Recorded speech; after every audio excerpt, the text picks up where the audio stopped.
Bismillahirrahmanirrahim. Assalamualaikum warahmatullahi wabarakatuh. Alhamdulillahi rabbil alamin. Wassalatu wassalamu ala ashrafil anbiya'i wal mursalin Sayyidina wa maulana Muhammadin wa ala alihi wa sahbihi ajma'in, amma ba'd.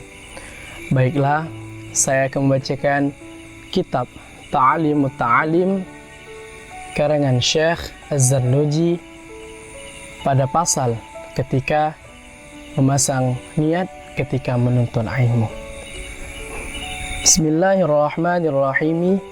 Faslun, ay hadza fasl, bermula ini faslun, yaitu suatu fasal. Fi niyati fi hali ta'allumi, pada menerangkan tentang niat ketika belajar. Jadi fasal ini menerangkan bagaimana sih niat ketika memasang niat ketika ingin belajar. Summa la buddalahu, maka harus baginya penuntut ilmu minan niyati, daripada berniat di zamani ta'allumil ilmi, pada zaman ketika menuntut ilmu.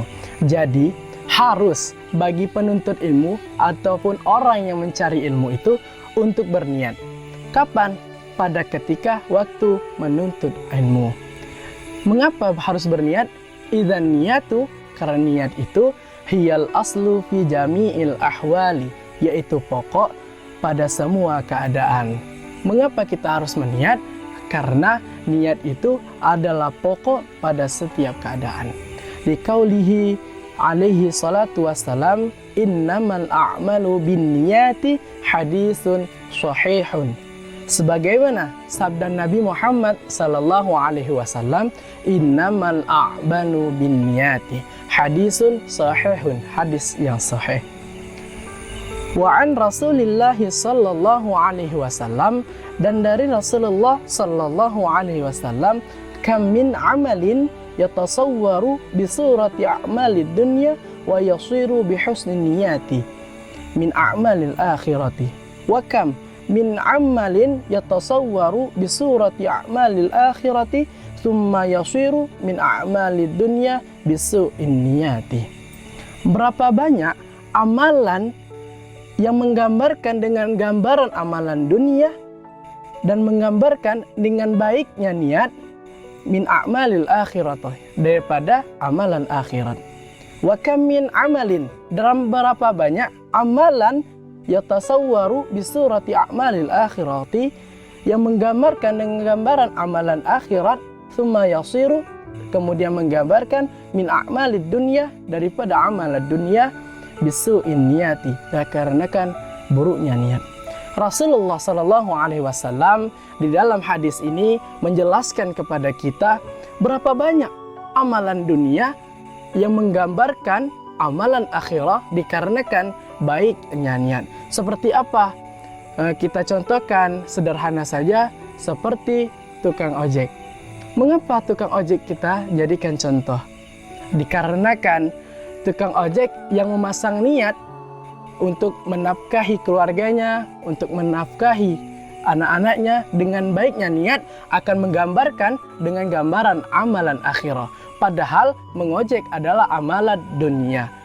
Dan juga Rasulullah menjelaskan kepada kita berapa banyak amalan akhirat yang menggambarkan dengan amalan dunia dikarenakan buruknya niat. Sebagai apa? Sebagaimana orang yang bersedekah dengan buruknya niat. Bersedekah adalah pekerjaan ataupun amalan yang menggambarkan dengan amalan akhirah. Namun bisa jadi digambarkan dengan amalan dunia dikarenakan buruknya niat. Orang bersedekah itu adalah amalan ataupun perbuatan akhirat, tapi bisa menjadi amalan dunia dan tidak mendapatkan pahala sedikit pun dikarenakan buruknya niat. Seperti apa? Dikarenakan untuk mendapat pujian dari orang lain, dan juga untuk disanjung-sanjung namanya. Lanjut, wayambaghi, dan seharusnya dan sepatutnya untuk penuntut ilmu itu ayyan wiyal muta'allimu bi talabil ilmi, bahwasanya pelajar itu memasang niat untuk menuntut ilmu ridallahu ta'ala, yaitu mengharapkan ridha Allah Ta'ala. Wadaral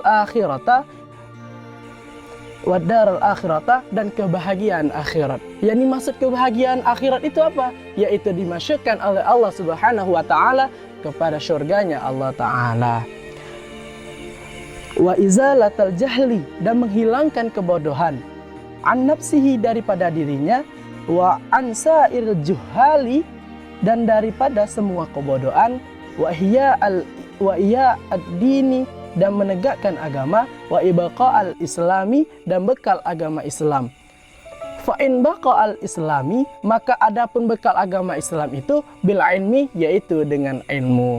Jadi seorang pelajar ataupun penuntut ilmu itu memasang niat untuk menuntut ilmu karena kan mengharap ridha Allah Ta'ala, dan juga mengharapkan dimasukkan surganya Allah, dan menghilangkan kebodohan daripada semua kebodohan, juhal, yaitu jamak, menghilangkan semua kebodohan, menegakkan agama dan bekal agama Islam.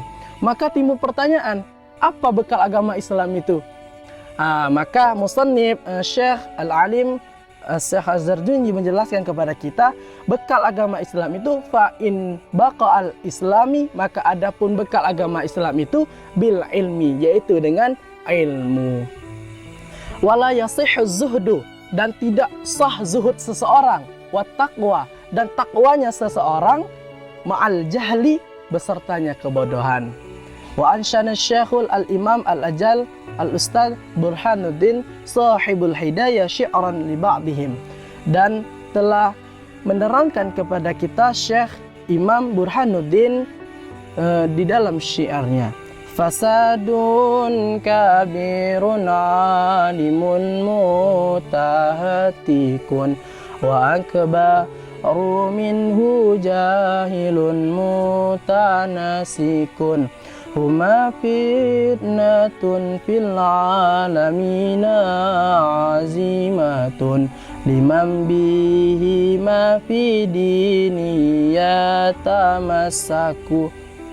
Fasadun kabirun, maka adapun kehancuran yang besar, alimun mutahattikun, yaitu alimun, seorang guru yang tidak mau tahu, wa akbaru minhu, dan lebih besar lagi, akbar, dan jauh lebih besar lagi daripadanya, jahilun mutanassikun, yaitu orang bodoh yang beribadah tapi ngawur. Huma fitnatun, dan adapun keduanya itu fitnatun, menjadi fitnah, fil alamina, di dunia ini, azimatun, yang sangat besar. Liman bihima, bagi siapa yang mengikuti keduanya, pidinihi, pada agamanya, yatamassaku, dia berpegang. Wayanwi bihi syukra, dan diniatkan juga bersyukur, ala ni'matil aqli, atas nikmat akal, wasihatil badani, dan sehat badan. Dan juga diniatkan juga kita bersyukur kepada Allah atas nikmat akal yang telah diberikan oleh Allah kepada kita, wasihatil badan, dan sehatnya badan kita untuk meneruskan perjuangan menuntut ilmu di pondok-pondok tercinta. Dan juga wala yanwi, dan tidak diniatkan bihi, dengannya penuntut ilmu, iqbalan nasa, untuk mendapatkan pengaruh manusia, wala istijlaba, dan mendatangkan hutamid dunia, kenikmatan dunia, wal karamata inda sultani wa khairihi, dan kehormatan di sisi sultan dan selainnya.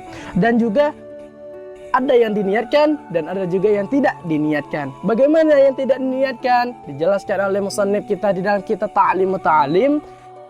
Syekh Az-Zarruji menjelaskan, dan tidak diniatkan dengannya untuk mendapatkan pengaruh manusia. Apa yang dimaksud pengaruh manusia? Jadi kita menuntut ilmu bukan untuk mendapatkan pengaruh manusia dan mendatangkan kenikmatan dunia, tidak. Wal karamata 'inda sultani wa khairihi, dan kehormatan di sisi penguasa dan lain-lain. Jadi kita menuntut ilmu tidak untuk mendapatkan kehormatan di sisi sultan. Kalau sultan itu diibaratkan kalau di negara kita ini yaitu pemimpin. bukan mengharapkan kehormatan daripada pemimpin, tidak mendapatkan kenikmatan dunia, dan juga bukan untuk mendapatkan pengaruh manusia. Jadi hadirin sekalian dimanapun Anda berada, kesimpulan daripada pasal pada menerangkan tentang niat pada ketika menuntut ilmu ini, yaitu wajib summa la buddalahu, harus bagi penuntut ilmu itu berniat ketika waktu menuntut ilmu. Karena apa? Karena niat itu adalah asal fi jamil ahwali, pada semua keadaan. Dan Rasulullah SAW juga bersabda, innamal a'malu binniyat, hadisun sahihun, hadis yang sahih. Bagaimana tidak, ketika kita ingin menuntut ilmu, kita diwajibkan, diharuskan untuk memasang niat terlebih dahulu. Dengan niat yang apa? Niat kebaikan. Dan juga tidak diniatkan untuk mendapatkan pengaruh manusia dan juga mendapatkan kehormatan di sisi penguasa dan lain-lain. Mungkin cukup sekian yang dapat saya bacakan ataupun saya pelajari di sini. Mohon maaf bila ada kesalahan. Saya tutup. Wassalamualaikum warahmatullahi wabarakatuh.